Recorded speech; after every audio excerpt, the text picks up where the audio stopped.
sou o Gabriel Variani, eu sou aluno da 42ª turma, aqui com muito orgulho da Santa Casa de São Paulo. E para começar o nosso bate-papo, né, esse relato, vamos falar o porquê da medicina.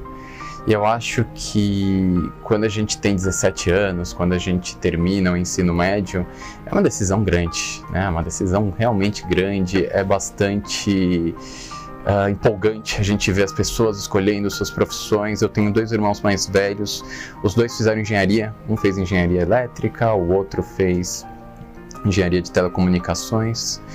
E realmente, né, até no ensino médio, durante o ensino fundamental, eu sempre gostei muito de matemática, sempre gostei muito de física, mas essa decisão da medicina, ela veio lá pelo segundo, especialmente realmente no 3º ano do ensino médio.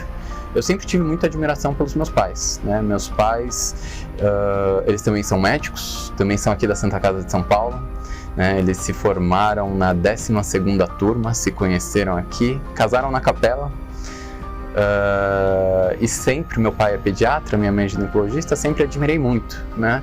E realmente eu acho, é um pouco de jargão, mas o cuidar de pessoas é algo realmente encantador, né? É difícil a gente pensar em nobreza de profissões, mas cuidar de pessoas é algo que vale a pena, né? E eu acho que o que me fez querer medicina foi sempre buscar algo que valeria a pena. Bom, então eu terminei o ensino médio, tive a oportunidade de prestar o vestibular, na época era FUVEST, e lembro de ter passado na Santa Casa, né, logo com 17 anos, e fiquei muito feliz. Passar em medicina direto do ensino médio foi uma felicidade muito grande, mas eu realmente lembro que eu fiquei muito feliz, mas meus pais ficaram muito mais felizes. Foi impressionante, né, a felicidade que meus pais transpassavam, porque os meus 2 irmãos fizeram engenharia, né, eles acabaram também tendo sucesso em ingressar na universidade, mas acho que quando o filho entrou na universidade, prestando a mesma carreira e a mesma faculdade, realmente aquilo encantou demais. Eu olhava para meus pais e falava, nossa, estou feliz também por ter deixado eles felizes.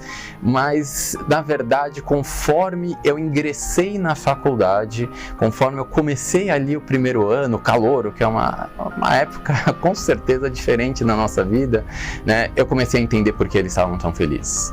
Eu comecei a entender o quanto, né, esses nossos tijolinhos, eles nos cativam, o quanto eles realmente nos fazem apaixonar pela Santa Casa de São Paulo. E é algo que realmente só quem está dentro consegue entender, né? É realmente só quem está aqui, desde ali do começo, sejam nas disciplinas, né, o desafio gigantesco da morfologia, da fisiologia, né, e algo que realmente marcou, mas marcou demais, foi justamente a recepção. O quão calorosa foi a nossa recepção naquele ano de 2004, né?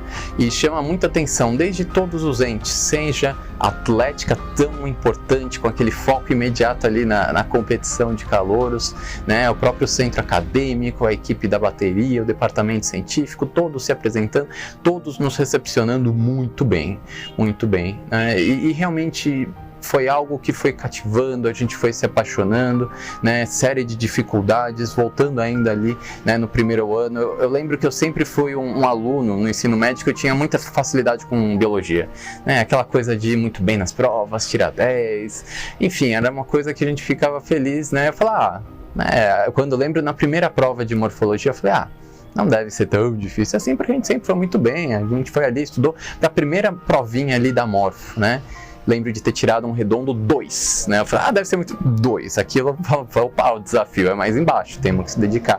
E o nível de dedicação que o 1º ano ele exige do aluno é muito grande. Realmente é uma mudança, né? Ensino médio e 1º ano da Faculdade de Medicina não tem menor nível de comparação em dedicação, em debruçar sobre os livros. Realmente é importante, né? Então toda essa carreira, essa parte acadêmica de se debruçar, morfologia, fisiologia, as demais, né, disciplinas, realmente foi algo muito intenso, especialmente aquele comecinho ali, para a gente conseguir se adaptar. E aí os anos foram passando, né? E nesse que os anos foram passando, 1º ano, 2º ano, né? As aulas de anatomia muitas vezes dificílimas, né? Mas algo que realmente é encantador. De novo, mexer com o ser humano é algo muito encantador. E voltando em paralelo, né, além então das atividades extracurriculares, o que me marcou muito foram as atividades perante a atlética, mas especialmente perante aos times com quem a gente participou.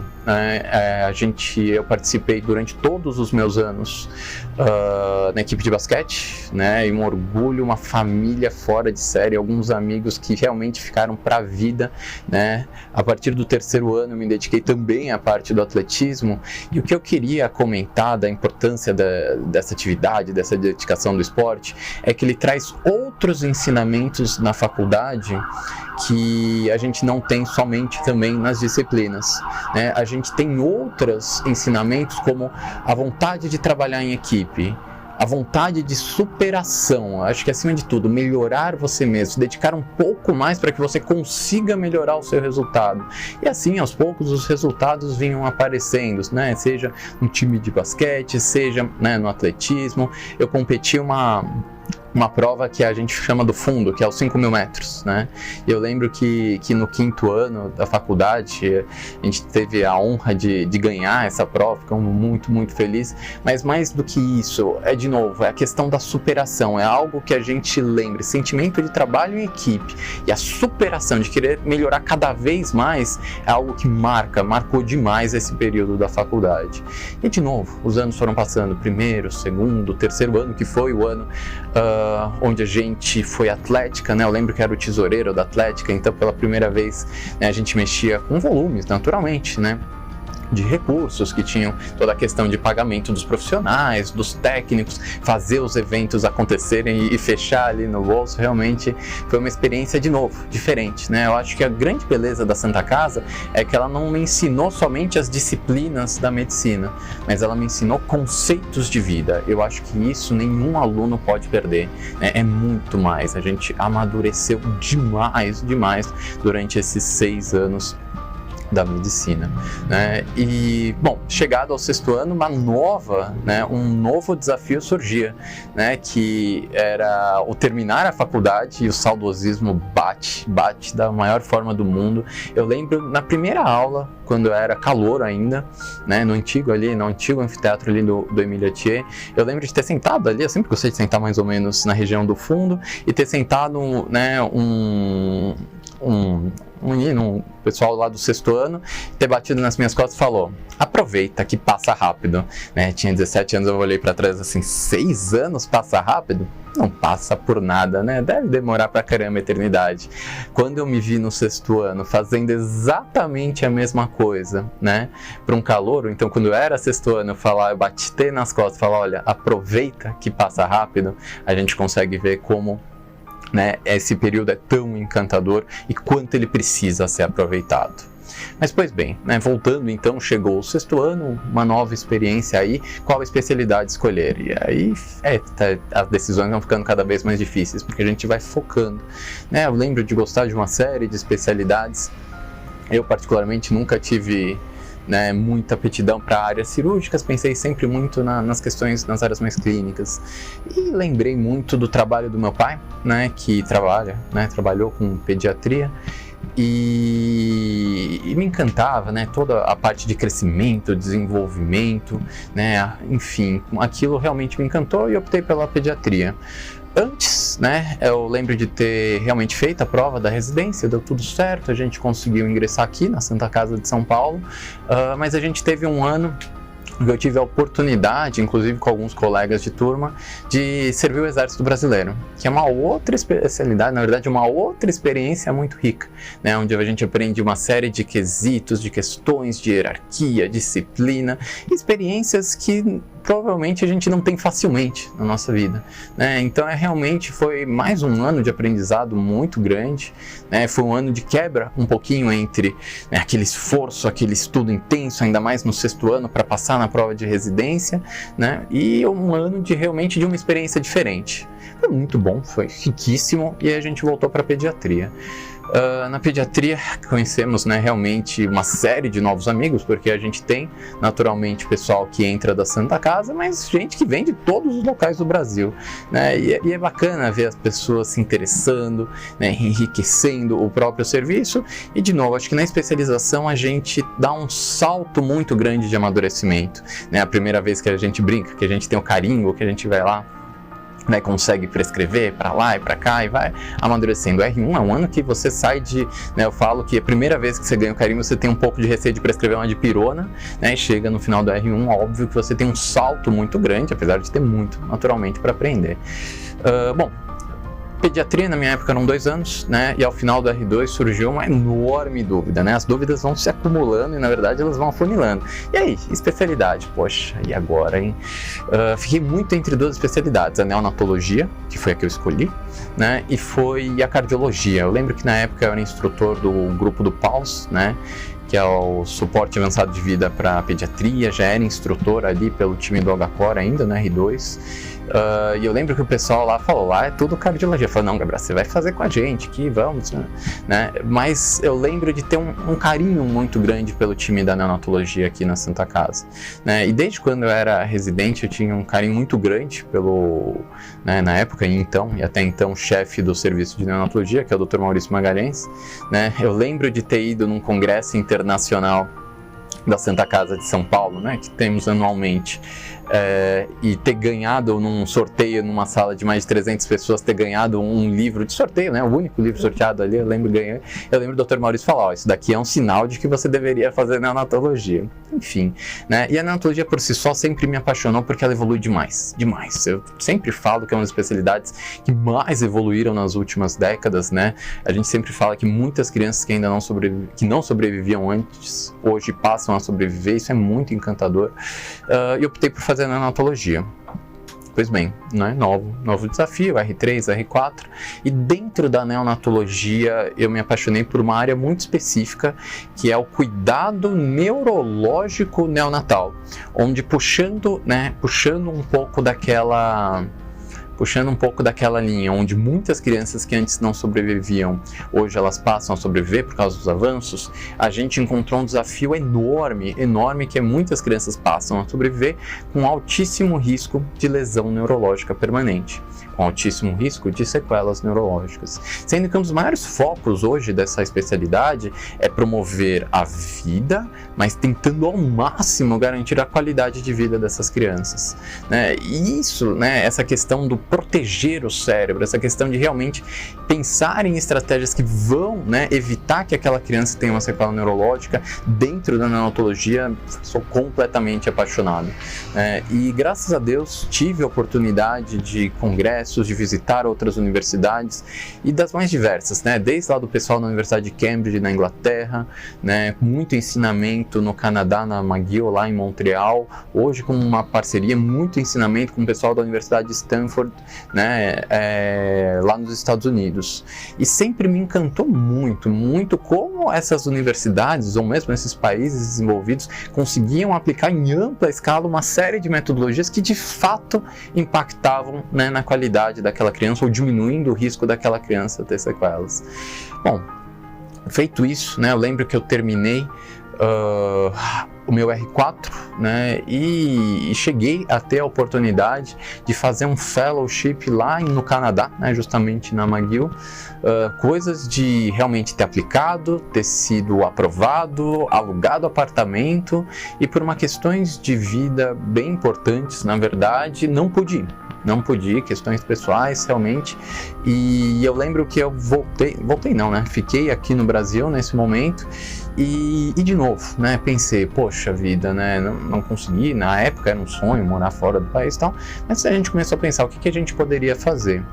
Conheci um senhor, né, de mais de 75 anos, que já tinha sido presidente de grandes empresas, né, apresentei um pouco dessa nossa experiência, essa questão de tentar utilizar metodologias como, né, monitoramento cerebral contínuo, uma metodologia muito específica da neonatologia, que é a hipotermia terapêutica, que é o resfriamento corpóreo de bebês com uma doença que se chama asfixia perinatal, que é a falta de oxigenação, né, para o bebê ao nascimento. Então eu expliquei muito sobre isso e ele falou, Gabriel, Ok, né, você não vai para o Canadá, mas por que a gente não tenta iniciar, como tudo isso, ou grande parte disso ainda era muito incipiente no Brasil, por que a gente não tenta iniciar um projeto grande, e verdadeiramente grande, né, que talvez a gente tenta difundir tudo isso, né, auxiliar na difusão de todas as metodologias aqui no Brasil.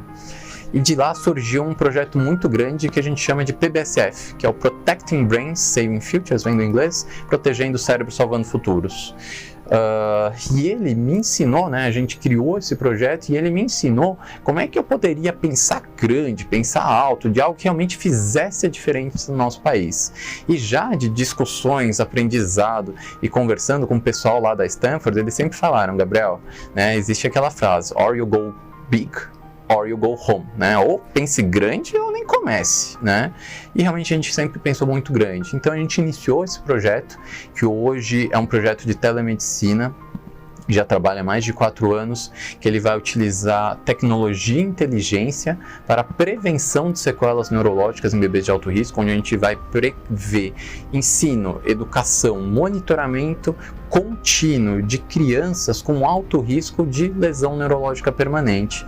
Esse projeto hoje já teve experiência em cerca de 30 hospitais no país inteiro. A gente teve a oportunidade de apresentar isso em congressos mundiais.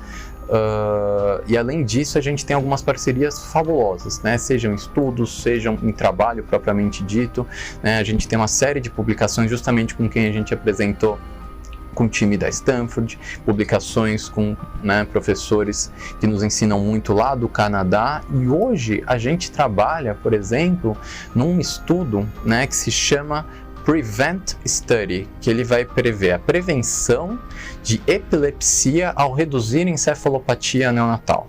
Então, basicamente, é um estudo conduzido pelo Colégio Imperial de Londres, que veio buscar o nosso grupo aqui no Brasil, esse trabalho que, né, a Protecting Brains Saving Futures realiza aqui no Brasil, para levar, né, assistência neonatal por monitoramento cerebral, né, para 2.000 crianças com asfixia perinatal na Índia. É muito maluco como o pessoal de Londres, de uma das melhores universidades do mundo, vem buscar a gente aqui no país, né, aqui no Brasil, para monitorizar bebês na Índia. E coisas são tão curiosas que o racional desse estudo eu acho fabuloso. No mundo a gente tem cerca de 50 a 60 milhões de pessoas com epilepsia.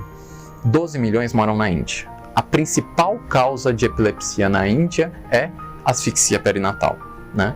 E o que é interessante? Esse é todo um estudo gigantesco financiado pelo governo da Inglaterra, né, que existem ligações diretas com grandes entidades ali na Índia, mas que prevê uma série de intervenções, né, e olhando inclusive para a custo-efetividade, que se a gente conseguir provar que essa série de intervenções, muitas delas totalmente, né, comprovadas sua eficácia, mas se a gente conseguir provar ali naquele cenário, né, talvez a gente consiga ampliar toda essa estrutura, talvez para o país inteiro, né, e de uma forma que se a gente conseguir diminuir o impacto da asfixia perinatal na Índia como um todo, talvez a gente diminua o número de pessoas com epilepsia na Índia e por sua vez, né, no mundo inteiro, porque é o país com o maior número de pessoas com epilepsia. Enfim, por que eu estou falando tudo isso? É porque, na verdade, o que eu queria passar, o que eu queria falar da nossa história, né, é muito interessante. É como a gente consegue conectar alguns pontos que iniciaram lá, talvez dos meus pais, quando eles fizeram, né, a Santa Casa na 12ª turma, né, eles casaram na nossa capela aqui na Santa Casa, hoje não tem mais esse tipo de casamento, né, curiosidade, eu nasci no Santa Isabel, né. Quem fez minha sala de parto foi o Dr. Berezin, que na época era, né, o chefe da neonatologia, um grande mestre, né, sempre falam que era um homem à frente de seu tempo. Eu não tive a oportunidade de ter aula com ele, mas meus pais sempre me avisaram, me falaram sobre isso. E dessa conexão, 30 anos depois que meus pais se formaram, literalmente, exatamente 30 anos depois, eu entrei na Santa Casa, né, a gente foi aprendendo, foi conhecendo oportunidades nacionais, internacionais, né, mas toda essa linha de amadurecimento eu devo muito, muito, muito à nossa Santa Casa, né, todo esse projeto que a gente tem hoje com o Protecting Brains Saving Futures, né, é muito enraizado de grupos de pessoas que a gente conheceu e tem admiração enorme aqui na nossa Santa Casa, mas eu acho que o sentimento que eu queria passar é que acredite naquilo que você realmente sonha, e sonhe alto, sonhe alto porque é possível, existem uma série de barreiras, não é simples, não é fácil, mas com trabalho muito duro, acreditando e cercando de pessoas, né? Aquele trabalho em equipe que eu falei que a gente aprendeu, aquela vontade de superação, aos pouquinhos a gente vai subindo degraus. E se Deus quiser, a gente consegue alcançar muitos dos projetos que a gente tem na nossa vida. Então, realmente, para o aluno que está entrando e está ingressando, a minha dica é aquela de quando eu era sexto ano. Aproveite porque passa rápido, mas aproveite para aprender, para estudar medicina, para lidar com o paciente, mas aproveite para amadurecer na vida, aproveite para trabalhar em equipe, aproveite para levar lições extracurriculares que vai terminar o sexto ano, mas você vai levar para sempre. Isso é muito apaixonante quando a gente fala que só quem faz Santa Casa entende esse sentimento.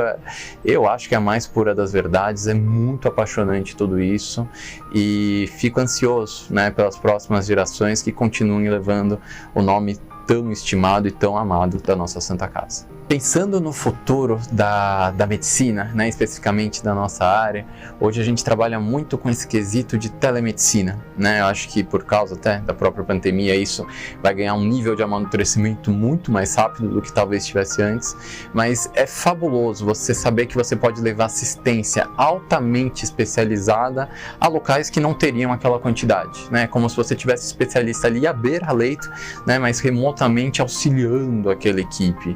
E hoje trabalhar, né, eu acho que com um repertório de dados muito grande, né, e realmente uma verdadeira revolução, né, que eu enxergo que está por vir, ao olhar para esse repertório de dados, a utilizar aquelas ferramentas, né, da engenharia, da tecnologia, que são Big Data Analysis, aquele Machine Learning, inteligência artificial, realmente que já está, né, eu gosto de frisar que inteligência artificial não é um robô dentro da UTI, são sistemas que já estão, né, no nosso dia a dia, só você abrir o smartphone, todos os seus aplicativos utilizam inteligência artificial, então não existe porquê, né, a gente não utilizar sistemas como esse para, né, realmente avançar, seja na terapia intensiva, seja em outras especialidades. Mas eu realmente acredito que nos próximos 5 anos, grandes revoluções, né, grandes avanços, né, no método de fazer diagnósticos de precoces, elaborar protocolos de tratamento, muito potencialmente vão vir daí.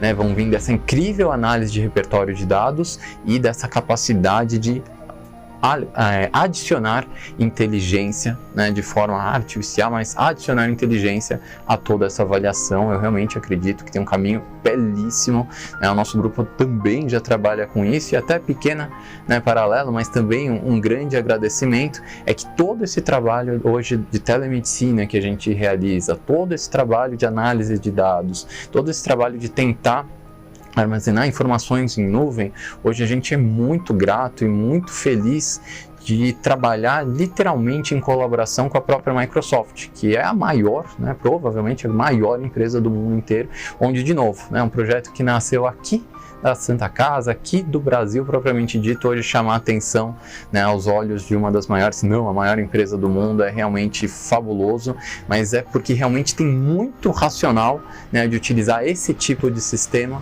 né, dentro da terapia intensiva ou da medicina de forma global.